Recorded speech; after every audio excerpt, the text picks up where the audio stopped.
आज भगवान व्यास जी की प्राकट्य तिथि है। आषाढ़ी पूर्णिमा को ही जीव जगत के परम कल्याण के लिए करुणार्द्र होकर भगवान श्री हरि पराशर नंदन सत्यवती नंदन के रूप में श्री यमुना जी के द्वीप में प्रकट भये।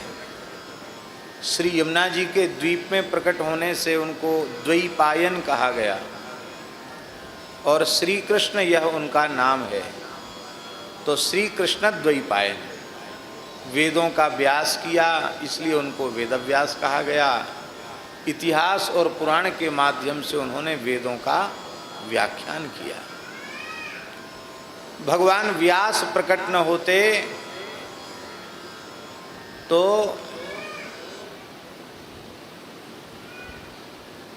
मनुष्य मनुष्य ही नहीं होता। पुरुषार्थ चतुष्टय का बोध, मानव जन्म के चरम फल का बोध, जितने भी साधन हैं उनका बोध बिना भगवान व्यास की कृपा के नहीं होता है। जितने भी आस्तिक सनातन वैदिक संप्रदाय हैं, चाहे वे गणेश के उपासक संप्रदाय हों, चाहे वे शिव के उपासक संप्रदाय हों, चाहे वे शक्ति के उपासक संप्रदाय हों, चाहे वे सूर्य के उपासक संप्रदाय हों, और चाहे वे रामकृष्ण नारायण के उपासक वैष्णव संप्रदाय हों, सभी आस्तिक संप्रदाय, सभी परंपराएं, उनके मूल श्री व्यास जी महाराज। व्यास जी की वाणी ही सभी संप्रदायों की उपासना पद्धति के मूलभूत सिद्धांत के रूप में प्रमाण है। इसलिए भगवान व्यास को कहा गया अचतुर्वदनो ब्रह्मा द्विबाहुरपरो हरि अभाल लोचन शंभु भगवान वादरायण।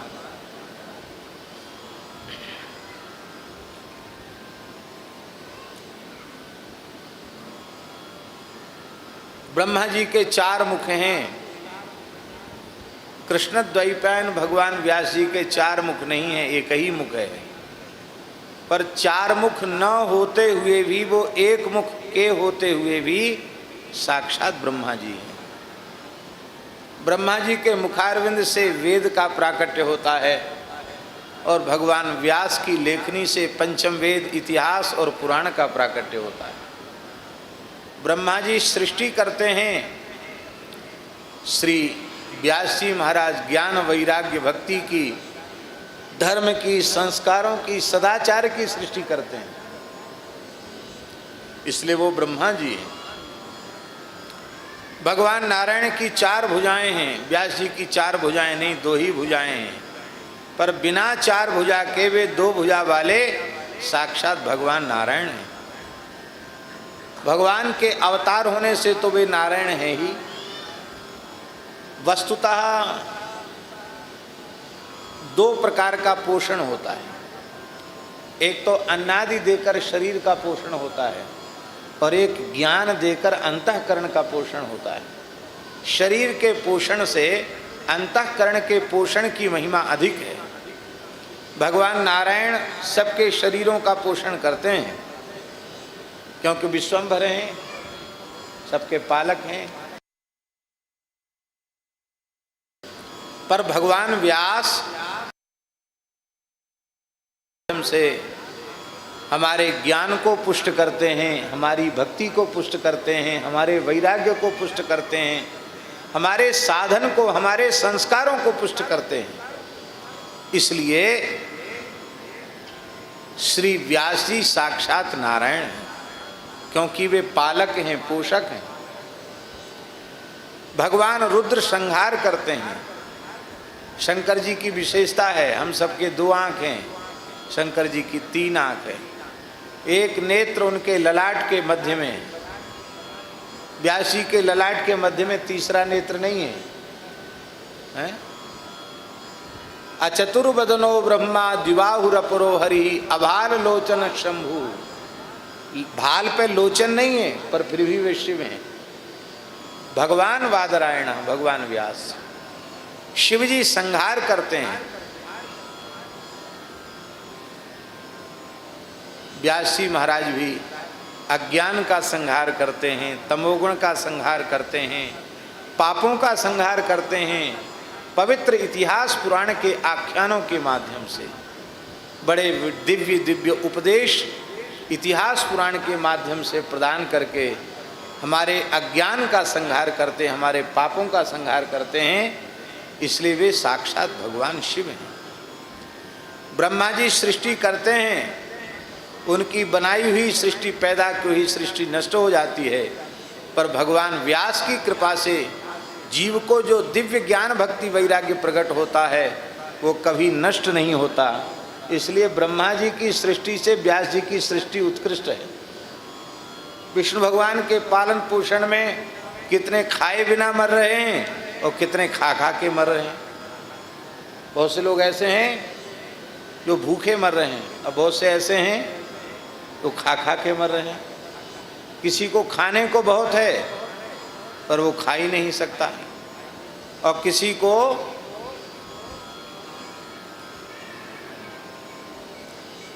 खाने की शक्ति बहुत है पर उसको खाने को ही नहीं है। क्योंकि राम झरोखे बैठ के सबका मुजरा ले, जाकी जैसी चाकरी वाकू बैसुई दे, मलुकदास जी ने कहा। तो कर्मानुसार ठाकुर जी हिसाब किताब रखते हैं, पर भगवान व्यास सबका समान रूप से पोषण करते हैं। व्यास वाणी का जो भी श्रद्धा पूर्वक श्रवण करेगा, ब्राह्मण हो, चांडाल हो, पापी हो, पुण्यात्मा हो, कोई जो व्यास वाणी को स्वीकार करेगा, ग्रहण करेगा, उसके अंतःकरण का पोषण हो जाएगा। उसमें भेद नहीं है। भगवान के पोषण में एक बार भूख लगी, खा लिया, भूख बुझ गई, फिर भूख लग आई। प्यास लगी, पानी पी लिया, फिर प्यास लगाई।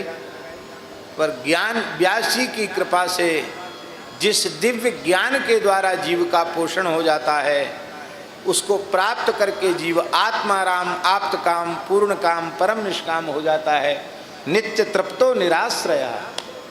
इसलिए भगवान नारायण से भी उनका जो पालकत्व है वह उत्कृष्ट है। भगवान शंकर संहार करते हैं, पर संहार के बाद भी जनसंख्या वृद्धि, लोग कहते हैं समस्या बनी हुई है। कितनी बार प्रलय हुआ, फिर सृष्टि हो गई। पर व्यास जी की कृपा से जिस अज्ञान का प्रलय होता है, जिस अविद्या का संहार होता है, फिर वह साधक के अंतःकरण में फिर उत्पन्न नहीं होता। इसलिए व्यास जी की संहार का काम भी शंकर जी से श्रेष्ठ है। तीनों देवता अलग अलग तीन काम करते हैं और व्यास जी अकेले तीनों काम कर देते हैं। इसलिए वो साक्षात परब्रह्म हैं। उन्हीं व्यास जी के लिए ये बात कही गई है पुराणों में, गुरुर् ब्रह्मा गुरुर्विष्णु गुरुर्देवो महेश्वरः गुरु साक्षात परब्रह्म तस्मै श्री गुरुवे नमः। ये हमारे जैसे कलयुगी प्राणियों के वंदना का श्लोक नहीं है, ये भगवान व्यास नारायण की वंदना का श्लोक है।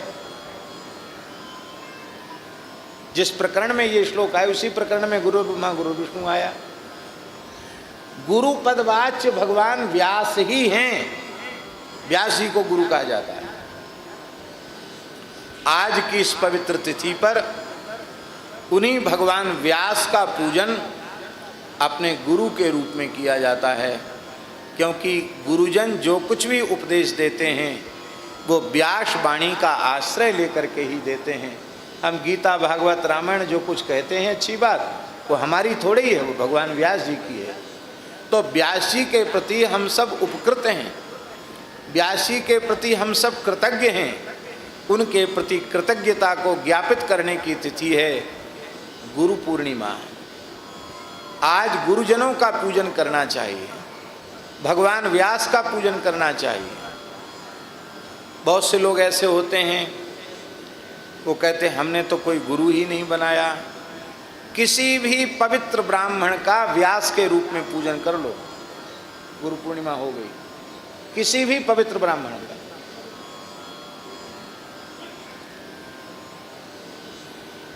नहीं मातृ समो गुरु। पुराणों में लिखा है माता के समान कोई गुरु नहीं है। इसलिए इस पवित्र तिथि पर माता हमें ज्ञान देती है, इसलिए माता का पूजन करें। पिता भी गुरुपद वाच्य ही है, क्योंकि श्रीमद् भागवत के 9वें स्कंध में गुरुवर्थे त्यक्तराज्यो विचरदनुबरम पद्मपद्भ्याम प्रियाया पाणिस्पर्शाक्षमाभ्याम मृजित पथरुजो यो हरीन्द्रानुजाभ्याम वैरूप्यात् सुरूपणख्या प्रिय विरहरुषा रोपित भ्रू विजृंभा त्रस्ताब्धिर्बद्ध सेतु खलदब दहन कौशलेन्द्रो वतान्न। इस श्लोक में गुरुवर थे माने पितर थे, गुरु माने पिता, इसलिए पिता का पूजन करें। माता का पूजन करें गुरु पूर्णिमा को, पिता का पूजन करें। जिसने हमारा अक्षरारंभ कराया है, शिक्षा प्रदान की है, उन शिक्षकों का पूजन करें, गुरुजनों का पूजन करें। बड़ा भाई भी पिता के तुल्य होता है, गुरु तुल्य होता है, बड़े भाई का पूजन करें। जो कुल पुरोहित कुल गुरु हमारे जात कर्म संस्कार से लेकर अंत्येष्टि और सपिंडी तक कराते हैं, वो भी गुरु हैं, कुल गुरु हैं। इस पवित्र तिथि पर उनका पूजन करें। और हमारे वृंदावन के महान रसिकाचार्य श्री हरिराम व्यास जी महाराज कहते हैं, आदि मध्य अरु अंत में यह रसकन की रीत, संत सवै गुरुदेव हैं व्यास ही है प्रतीत।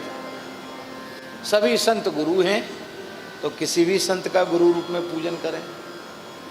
और प्रत्यक्ष किन्हीं सद्गुरु भगवान ने आपको भगवान की शरणागति प्रदान की है, भगवान की उपासना प्रदान की है, भगवान का पवित्र नाम आपके कान में उपदेश किया है, तो आप उनका तो भगवत भाव से श्रद्धा पूर्वक पूजन करें ही। ये गुरुजनों के प्रति कृतज्ञता ज्ञापित करने की तिथि है ये व्यास पूर्णिमा। बहुत ही दिव्य इसका महात्म्य है। पर प्रायः लोग इस बात को बहुत कम जानते हैं कि आज व्यास जी की जयंती है। गुरु पूर्णिमा में व्यास जी की जयंती है, ये बात कम लोग जानते हैं। पर व्यास जी का पूजन और व्यास जी का स्मरण आज जरूर करना चाहिए। मूल में तो उन्हीं की तिथि है, उन्हीं का पूजन है, किसी मनुष्य का पूजन नहीं है। बोलो वेद व्यास भगवान की जय। जय जय श्री राधे।